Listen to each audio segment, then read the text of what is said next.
अभिनेता गोविंदा पुन्हा लोकसभेच्या रिंगणात उतरण्याची शक्यता आहे। लवकरच गोविंदाचा शिंदेंच्या शिवसेनेत प्रवेश होणार आहे। सूत्रांची ही माहिती मिळते। उत्तर पश्चिम मुंबईतून गोविंदाला उमेदवारी मिळू शकते। अमोल कीर्तिकर विरुद्ध गोविंदा असा सामना रंगण्याची शक्यता आहे। अभिनेता गोविंदा पुन्हा लोकसभेच्या रिंगणात उतरण्याची शक्यता आहे। सविस्तर माहिती घेऊयात आमचे प्रतिनिधी सूरज सावंत यांच्याकडून। सूरज, काय ताजे अपडेट्स? कल्याणी, नक्कीच आपण पाहतोय की उत्तर पश्चिम मतदारसंघातून पुन्हा एका अभिनेत्याला या ठिकाणी शिवसेनेकडून उमेदवारी करणार आहे। ते म्हणजे गोविंदा यांचं नाव सध्या चर्चेत आहे। गोविंदा यांनी काही दिवसांपूर्वीच मुख्यमंत्र्यांची वर्षा या ठिकाणी निवासस्थानी भेट घेतली होती आणि लवकरच गोविंदा हे शिवसेनेत प्रवेश करणार असल्याचं देखील माहिती मिळत आहे। विशेष म्हणजे गजानन कीर्तिकर यांचं वय लक्षात घेता त्या ठिकाणी आता गोविंदा यांच्या नावाची जोरदार चर्चा आहे। तर दुसरीकडे त्यांच्या विरोधात गजानन कीर्तिकर यांचा मुलगा अमोल कीर्तिकर यांचं कडवं आव्हान असणार आहे।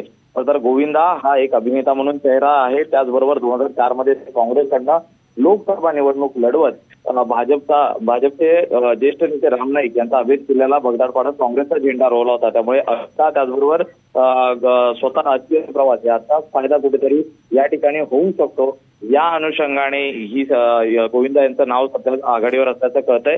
याआधी उत्तर पश्चिम या जागेसाठी देखील अन्य अभिनेत्यांची नावं ही समोर आली होती। त्यामध्ये अक्षय कुमार, माधुरी दीक्षित, नाना पाटेकर यांना देखील विचारणा करण्यात आली होती।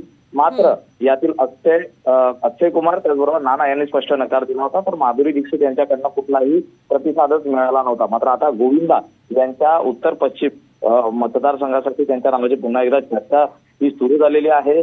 मुख्यमंत्र्यांची भेट घेतलेली आहे। त्याचबरोबर ती महत्वाचं म्हणजे लवकर ते प्रवेश करणार असल्याची माहिती देखील मिळत आहे। त्यामुळे आता नेमकं ह्या जागेत काय होतं हे पाहणं महत्त्वाचं आहे। सूरज, त्यामुळे एका अभिनेत्याला निवडणुकीच्या रिंगणात उतरवणं महायुतीला कितपत फायदेशीर ठरतं हे पाहणं महत्त्वाचं आहे। धन्यवाद माहितीसाठी।